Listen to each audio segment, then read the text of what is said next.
With Modern Warfare 3 reportedly being this year's Call of Duty, according to Insider Gaming, I think it's very important to reevaluate the 2 post-credit scenes of Modern Warfare 2's campaign, because these cutscenes are our very first teasers for where Modern Warfare 3's campaign is going to head. Initially, we thought that these were teasers for the campaign DLC of Modern Warfare 2, and that's because Modern Warfare 3 was originally supposed to be an expansion pack, but now that's going to be a fully fledged game and a lot more fleshed out. I think it's really interesting to look back on these and prosper on where we may be heading next. And the really important thing is that Modern Warfare 3 is apparently going to be a direct sequel to Modern Warfare 2. The campaign will be following directly on from where we finished in Modern Warfare 2, and with these 2 post-credit scenes. And this is in direct contrast to the original Modern Warfare 2019, because Modern Warfare 2 was not a direct sequel, it was an indirect sequel. It didn't really feature many of the characters we saw in Modern Warfare 2019. Of course, we just saw Laswell, and we saw Farah make a brief appearance, but aside from Captain Price and Gaz, the other characters we saw in 2019's campaign didn't really play an integral role in the story, and everything we saw within the Wolf wasn't really relevant. What I'm trying to say is that you could have not played Modern Warfare 2019's campaign and just played Modern Warfare 2's, and you would be pretty much filled in on everything. You wouldn't be missing out, you wouldn't be confused. And this is a bit different with the raids of Modern Warfare 2, because of course they are featuring Alex and Farah. She has a more integral role, and of course we've just seen Hadir return as well, Farah's brother. The raids do require you to understand Modern Warfare 2019's story, whereas, like I was saying, Modern Warfare 2's largely doesn't. And I do wonder with Modern Warfare 3's campaign if they may have back on more connections between Modern Warfare 2019 and Modern Warfare 2, and this game could essentially be a culmination and a continue of both of them, with all of the storyline threads from both games coming together in one game. And I think this is really interesting as well that we're getting Modern Warfare 3, because it means that Infinity Ward's next game is likely going to be Modern Warfare 4, even though it wasn't originally intended to be Modern Warfare 4, since I'm sure it was originally meant to be Modern Warfare 3, since, like I was saying, Modern Warfare 3 was just meant to be DLC. But nevertheless, I am actually really excited for Modern Warfare 3's campaign. I've been very hesitant and skeptical about the other elements of the game, such as Outbreak, which Treyarch are rumored to be working on, as well as the multiplayer side of things, since the game is very, very rushed and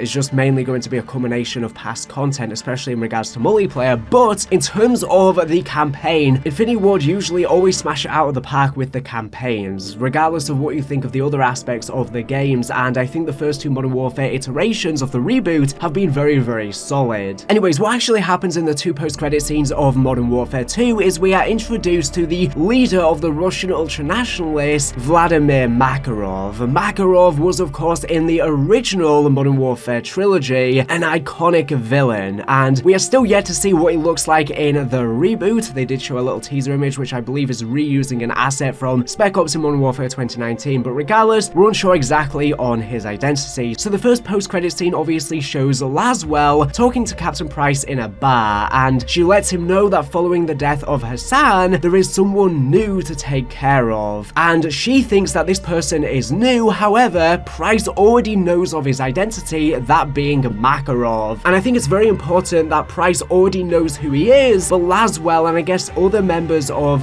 the CIA don't know, and I don't know why that is, but it means that Price has likely encountered Makarov before, and that I'm sure is going to be an integral part of the storyline. Then we get the second post-credit scene of Modern Warfare 2, where we of course see Makarov orchestrating a hijacking of a Russian commercial plane by 3 different unknown men, and they put together a 3D printed gun, and as soon as they're ready to hijack the plane, the person doing this texts no Russian to someone called M, which we of course know is Makarov, to signal the attack. And of course, in the original No Russian, in the original trilogy, Makarov and his team of Russian ultranationalists hijacked a Russian airport, and they tried to frame it as an American attack in an attempt to start World War III, and that might be similar with them hijacking this commercial plane. This time, they might fly into a building or something like that, or maybe they'll go into an airport once again and do an attack on a Russian soil and then try and frame it as the Americans. And I want to explain why I think this is all very, very interesting into where we are heading next in Modern Warfare 3, because I think we might actually see Makarov physically revealed to us in game, or at least in some sort of fashion, potentially ahead of the game's release. with the reveal of Modern Warfare 3, but that's what I want to go over in a second. But first of all, I want to let you be aware of a very amazing game.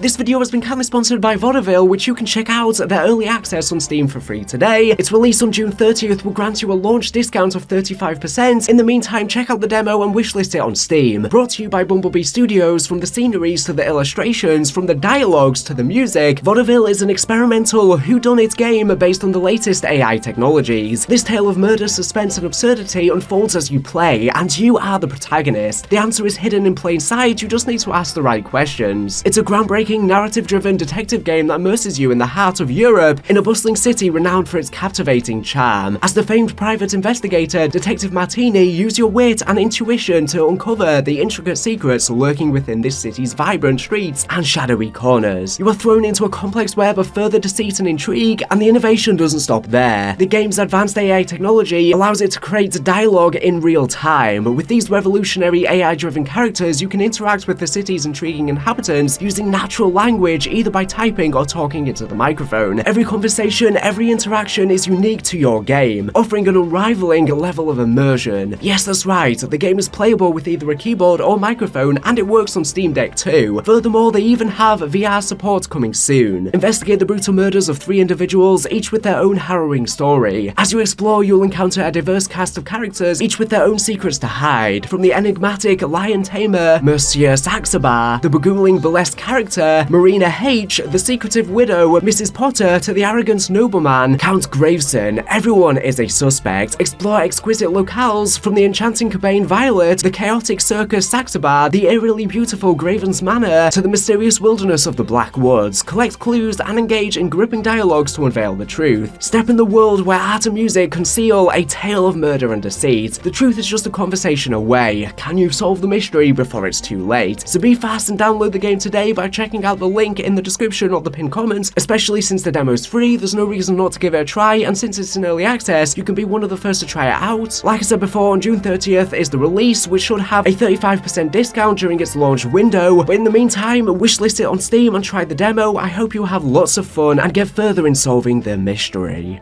So bringing it back to the discussion surrounding Makarov, according to Insider Gaming, Modern Warfare 3 is going to be revealed via an in-game live event inside of Warzone. Now, of course, this is a rumor, so it's subject to change and or misinformation, but it's apparently going to be on August 1st, and Season 5 of Modern Warfare 2, which is apparently the final season, will be on August 2nd. So it seems like this live event will happen directly before the launch of Season 5 and potentially tie into where the storyline is heading in Season 5. And why this is interesting is because we still have the final episode of Raids, Episode 4. This wasn't supposed to be the final raid, we were supposed to get 5, but it's been cut short. But nevertheless, this final raid is going to be sometime in July with Season 4 Reloaded. And in the past raid, Farah Price and Alex finally met up with Hadir, Farah's brother, and he got them to place their weaponry down, and they are cornered. And we know that Hadir wants to quote-unquote kill Russians, and this could very well be potentially the Russian ultranationalists Makarov and co, but I don't think so, because in the original trilogy, Al-Assad was a member of the Four Horsemen as well as Makarov, and it's very likely that Hadir is in fact Al-Assad, because the character models are exactly the same in the files of the game. It's just that Al-Assad has a longer beard and glasses, of course, but he literally just needs that, and then they look identical. And of course, Al-Assad is referred to as the immortal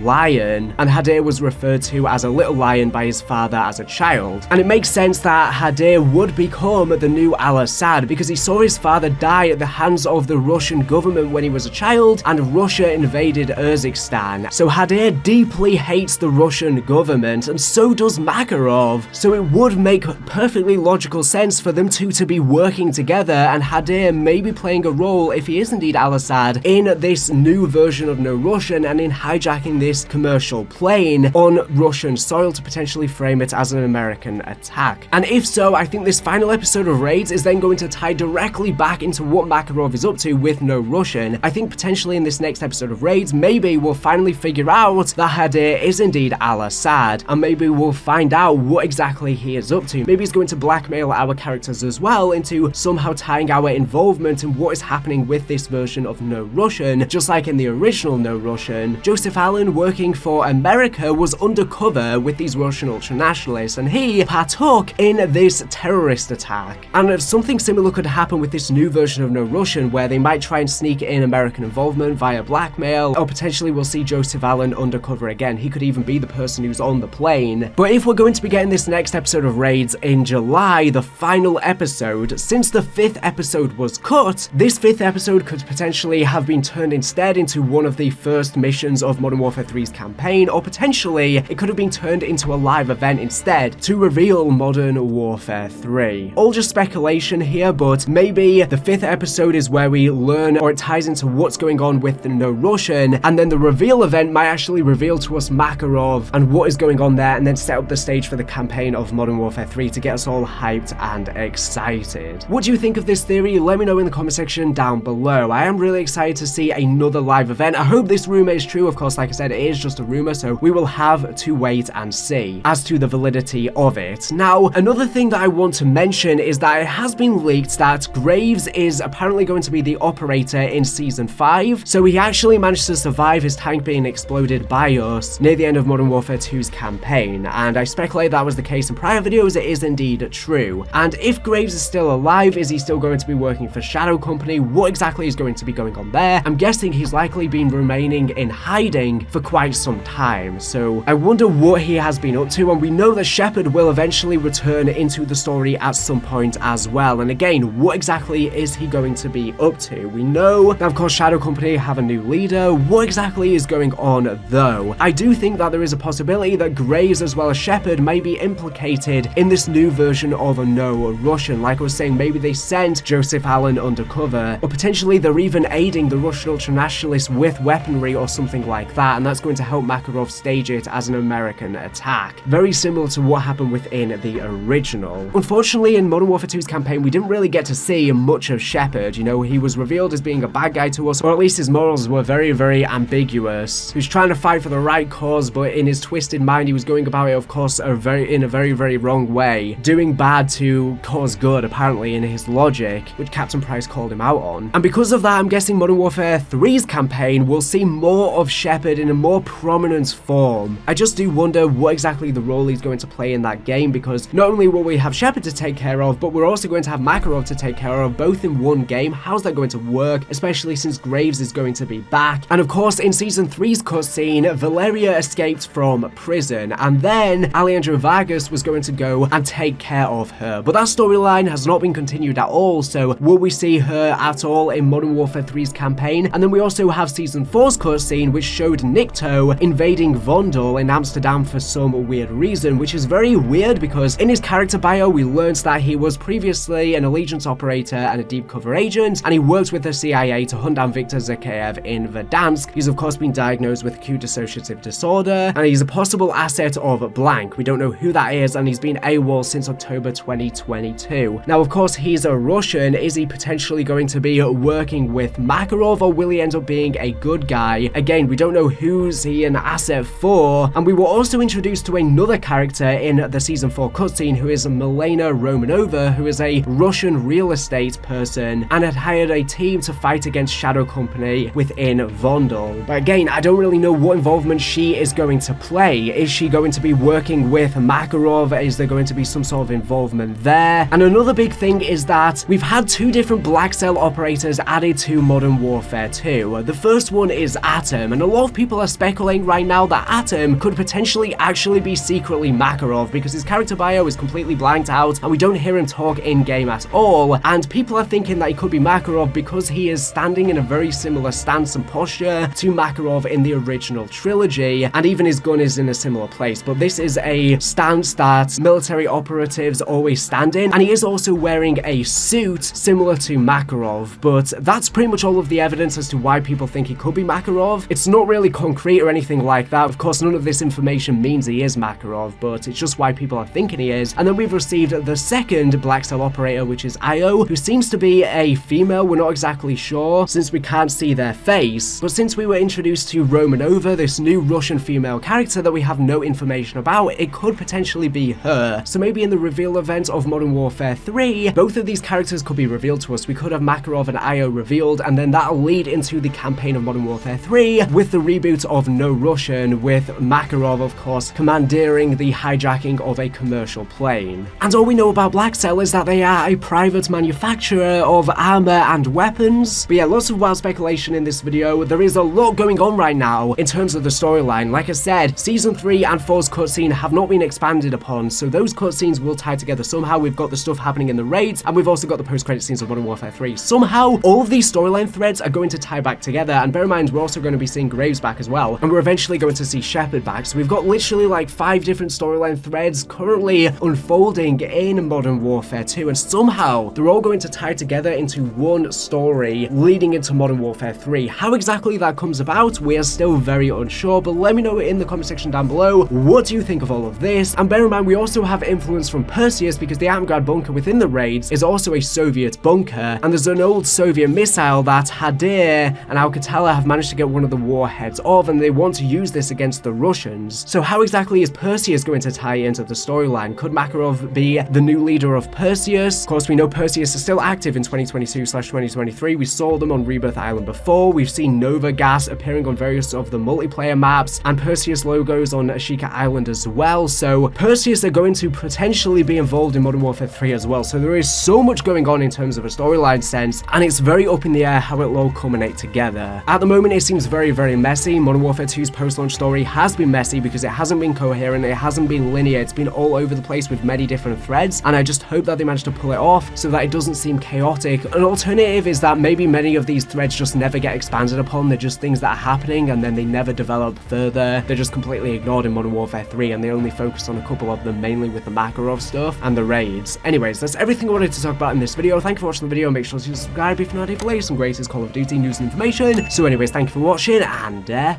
bye.